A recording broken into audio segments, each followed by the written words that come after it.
Top quality और consistent performance के लिए सिर्फ सिल्वर पंप्स। टॉप क्वालिटी और कंसिस्टेंट परफॉर्मेंस के लिए सिर्फ सिल्वर पंप्स, नाम याद रखना।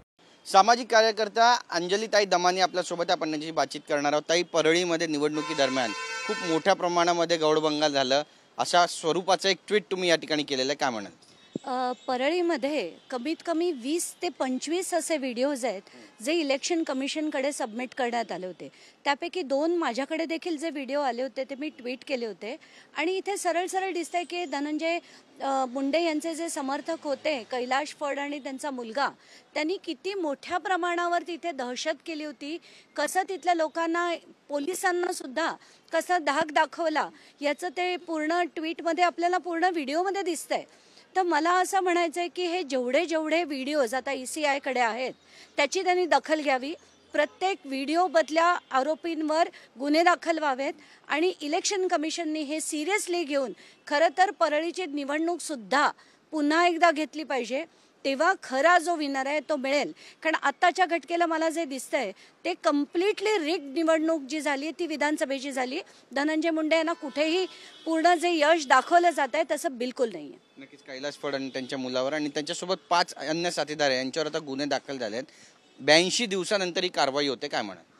ती फारच उशिराने झाली आहे, पण मला असं वाटतंय की आता तिथले जे SP नवनीत कावत आहेत अनेक चांगल्या गोष्टी ते करतायत। त्यांनी अनेक बंदुकीची लायसन्स देखील रद्द केली आहेत, 300 लायसन्सेस, आणि त्यानंतर आता ते बऱ्याच ठिकाणी जे गुन्हे होत नव्हते, म्हणजे मीच त्यांच्याकडे अनेक केसेस पाठवल्या आहेत, त्यांच्यावर त्यांनी गुन्हे दाखल केलेत, त्याबद्दल त्यांचे आभार। आपण ह्या केसमध्ये 82 दिवस लागले याच्याबद्दल दुःख होत आहे, पण एक प्रत्येक केसमध्ये जसं मी म्हटलं 20 व्हिडिओ असतील, त्या 20च्या 20 व्हिडिओवर गुन्हा दाखल होऊन त्यांची परळीची निवडणूक रद्द करून तेव्हा कळेल धनंजय मुंडे यांना किती ताकद आहे आणि किती नाही।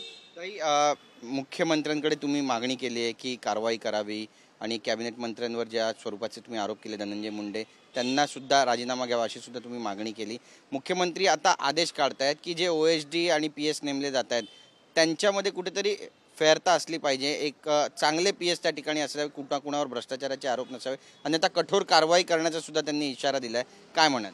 नाही, गंमतच वाटते हे सगळे त्यांचे निर्देश ऐकून, कारण धनंजय मुंडे यांचे जे PS आधीचे होते करण जायभाय नावाचे, ते स्वतः पिस्तूल घेऊन फिरायचे, ते काय काय करायचे आणि कुठे कुठे आता त्यांचं पण पुण्याच्या त्यांच्या बिल्डिंगमधनं देखील मला जी माहिती आली होती, एक गाडी जी मंजिली कराडची होती ती त्यांच्या बिल्डिंगमध्ये पार्क्ड होती, अनेक गोष्टी त्यांच्या माझ्यापर्यंत आल्या होत्या। आणि या करण जायभायसारखे जर लोक असतील तर त्यांच्यावर आणि हे असे जर PA आणि OSD असतील तर गंमतच आहे। पण फडणवीस म्हणतात आज की त्यांच्यावर कारवाई झाली पाहिजे, हे ऐकून बरंच गमतीशीर वाटलं मला। याला जोडून आणखी एक प्रश्न असा आहे की त्यांनी एकनाथ शिंदे यांच्या मंत्र्यांची देखील कान उघडणी केल्याचं समजतंय आणि त्यांना पण सांगितलं की जे दलाल आहेत अशा लोकांना लांब ठेवा, अन्यथा कारवाई केली जाईल। म्हणजे मंत्री OSD यांच्या स्वरूपात जे दलाल आहेत, ज्यांचे दलालांची कनेक्शन आहेत, त्यांना लांब ठेवा, अन्यथा कठोर कारवाई केली जाईल। नाही, ही कठोर कारवाई त्यांनी सगळ्यांवर करावी, भाजपच्या मंत्र्यांच्या OSD आणि PNवर पण करावी, शिंदेंच्या पण करावी आणि अजित पवारांच्या पण करावी, एकट्या शिंदेंच्या करू नये एवढीच त्यांना विनंती। आज तुम्ही हायकोर्टामध्ये पोहोचलात, काय नेमकं प्रकरण आहे? नाही, आज जी माझी केस होती खडसेंची, ज्याच्यात त्यांनी माझ्यावर एवढे अफाट डिफेमेशन केसेस केले होत्या, त्याच्याबद्दलचं हिअरिंग होतं, म्हणून मी आता कोर्टात आहे। नक्कीच, धन्यवाद आमच्याशी बातचीत केल्याबद्दल। कॅमेरा पर्सन योगेश गुरवसह गिरीश गायकवाड, TV9 मराठी, मुंबई।